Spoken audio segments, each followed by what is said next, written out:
So the map of Avala, you have what it says in Cyrillic Serbian script, the area of the exceptional features or characteristics Avala, so the third category of the natural good of the local importance. Yeah, the restaurant here, I mean the hotel practically Avala, the tower there, some people here, there, everywhere practically, quite a number of them. And let's go to the monument. Oh, some people from Shabbats just took the bike and got here. Oh, it's okay, it's arranged properly. I see the flowers newly planted practically. Nice. Ah, really, the area is nice now. Every time I come here I regret that I'm not coming more often, but nobody is actually preventing me. Ah, look at the view. There is practically no need to go to the tower in order to see that nice view, but of course from the tower it's even better. Serbia is really nice, especially in the spring. Okay, let's see what does this say here.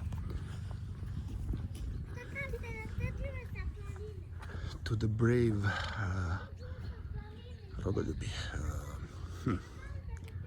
country lovers, let's say, that laid their lives for the defense of the country in the First World War. 1 tree for one soldier. This was done on the 100th anniversary of the First World War. So 1,300,000 trees for 1,300,000 people, warriors that were killed in the First World War. This was done in 2015. Okay, nice. Ah, this is the so-called Yarbol. Unfortunately, there is no flag. It would be really nice with flag there, but never mind. And this is the monument, done by actually a Croat sculptor, Ivan Meštrović. There are 6 ladies. The supportive pillars are made in forms of the ladies. 6 of them practically represent the 6 republics of the ex-Yugoslavia. There was one other monument initially here that was demolished in order for this one to be built. This all happened between the 2 world wars. But this one is really, I mean, spectacular.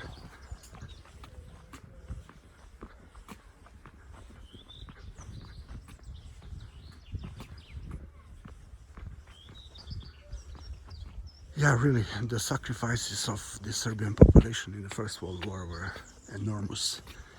1/3 of the total population and more than 1/2 of the male population, if I'm not mistaken, were either killed or became invalids. Yeah. However, Serbia and a few other smaller countries as a result practically of the First World War, the 3 big Tsar lands, so the Austro-Hungarian, the Ottoman and the Russian, were decomposed.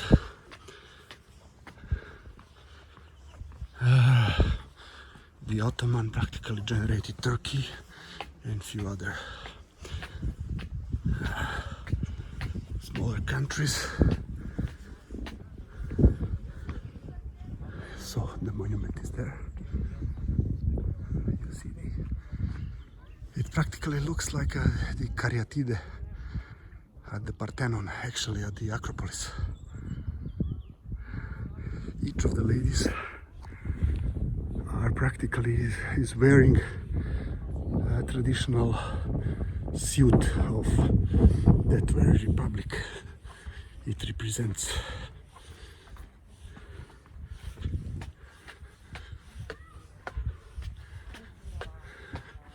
Sorry, there were four.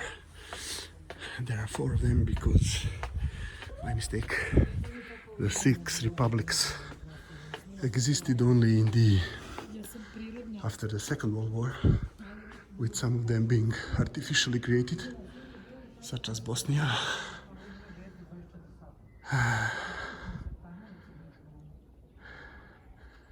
These represent Serbia, Montenegro, Croatia and Slovenia.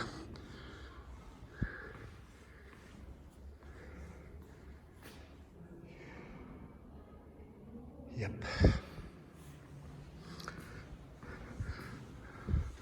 I know there are 4 more. Okay, now I'm really confused. Then these probably not representing the nations, but the regions within Yugoslavia back then. Which, I mean, the country that was initially called the Kingdom of Serbs, Croats and Slovenians. But the Serbs also included Montenegrians, because practically all of them are Serbs, but some of them declare to be Montenegrians. Okay, the tower is really nice to be seen. Okay, let's take this narrow path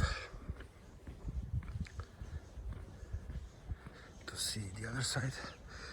Usually this place would be full of people at such a sunny day. So I can say luckily. Oh, look at this, there are some damages at the monument. Look at this black granite.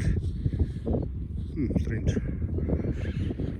But also let's see Serbia. This there is Šumadija, the nicest, well, I would say the nicest part of Serbia. Šumadija meaning the woodland. A lot of woods there. Now we are looking practically somewhere there is Kragujevac. That there may be even Kopaonik, but I'm not sure right now, honestly speaking. Or Kopaonik should be, no, Kopaonik should be more distant, maybe. The one in the very distance, but probably you cannot see it at the moment. Okay, and let's see the other 4 caryatids. Yeah, some traditional, let's say, clothing. And okay, this is the see-through view.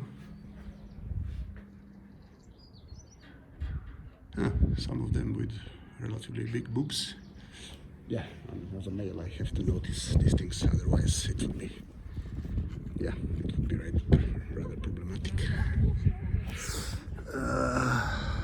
Okay, some of the people are relaxing this way, some that way. And now you'll see why the Šumadija is called the woodland. Really beautiful.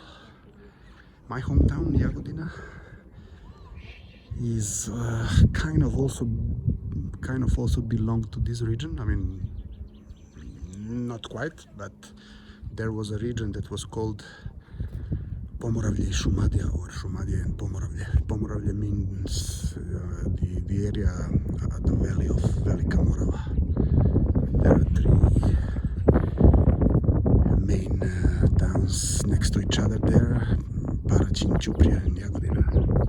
Jagodina being the largest, so all these 3 towns are located less than 10 kilometers from each other. So when I was in my elementary school, there was a saying that these 3 will be one day practically merged into one. That this will be the biggest conurbația.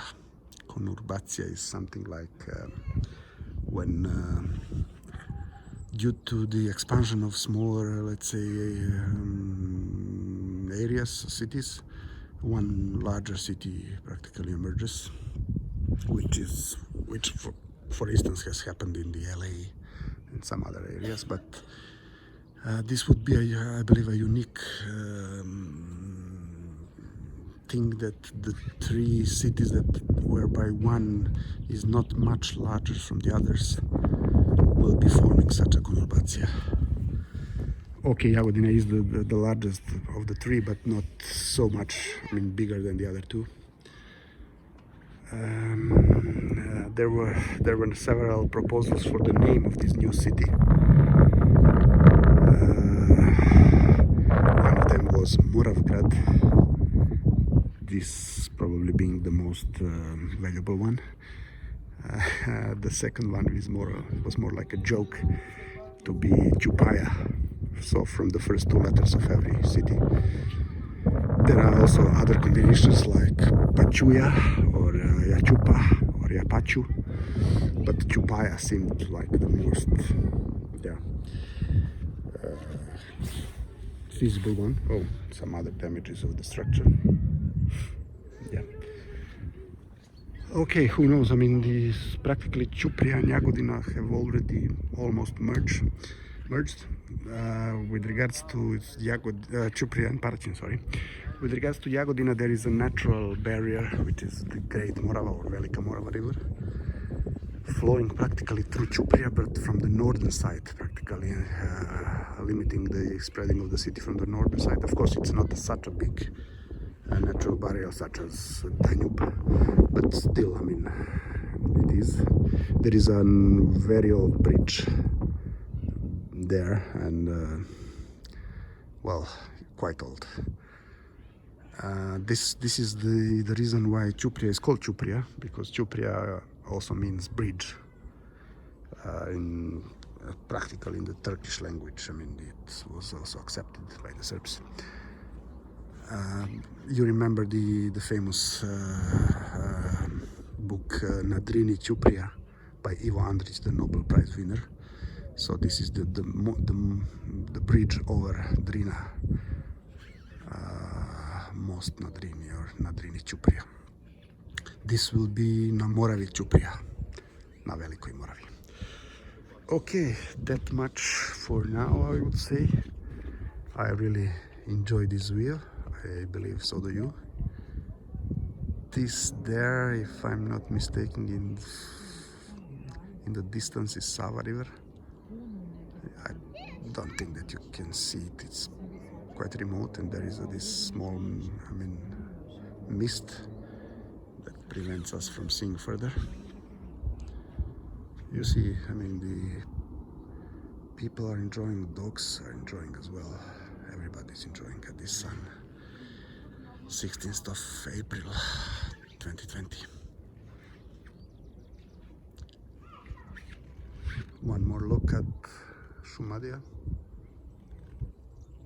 So what I wanted to say is that Šumadija and Pomoravlje, the region that existed when I was a small kid, practically it exists still, but the regions are now a bit different, differently organized. Jagodina was practically the central point of this Pomoravlje region, a sub-region, and Kragujevac was the central point of the Šumadija region. Kragujevac being one of the top 5 cities in Serbia, and the location of the famous Zastava factory, nowadays Fiat. This is the production location of the Fiat 500L. And now there will be hopefully some other models produced there.